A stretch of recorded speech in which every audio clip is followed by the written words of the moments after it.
এই কফিন গুলো ঢোকাতে আমাদের ওই দিনেই আমরা শপথ নিয়েছিলাম, আমরা আমাদের এই আন্দোলনটাকে আর কোটার মধ্যে সীমাবদ্ধ রাখবো না। আমরা এই শহীদ শাহাদাতের রক্তের সাথে আমরা বেইমানি করবো না। ওই দিন রাতে আমরা ওই দিনে পরিকল্পনা ছিল সন্ধ্যার পরেই আমরা প্রত্যেকটা হল ছাত্রলীগ মুক্ত করবো।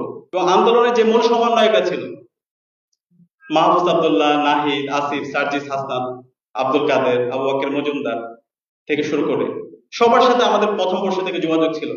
এবং আমরা দীর্ঘদিন ধরে ক্যাম্পাসে শিক্ষার্থীদের স্বার্থ সংশ্লিষ্ট দাবি দাওয়া নিয়ে আমরা আন্দোলন করছিলাম। আমরা সবসময় শিক্ষার্থীদের সাথে ছিলাম। যেহেতু ক্যাম্পাসে শিবির পরিচয় দিলে তাদেরকে মেরে ফেলা বৈধ ছিল, সেই জায়গা থেকে আমরা স্বপরিচয় আমরা আসতে পারি না, কিন্তু আমরা সবসময় ছিলাম। তো এই আন্দোলনের শুরুতে আপনারা যদি দেখেন, প্রথম দিকে এটা কোটা সংস্কার আন্দোলন ছিল এবং 14 জুলাই যেদিন ঢাকা বিশ্ববিদ্যালয় ক্যাম্পাসে আমাদের শিক্ষার্থী ভাই বোনরা রাতে বেরিয়ে পড়ে এবং প্রত্যেকে তুমি কে আমি কে রাজাকার রাজাকার স্লোগানে পুরো ঢাকা বিশ্ববিদ্যালয় ক্যাম্পাস মুখরিত হয়।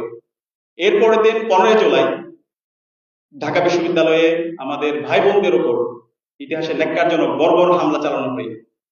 নিষিদ্ধ ঘোষিত ছাত্রলীগ এবং তার দোসর বহিরাগত নিয়ে এসে আমাদের ভাই বোনদের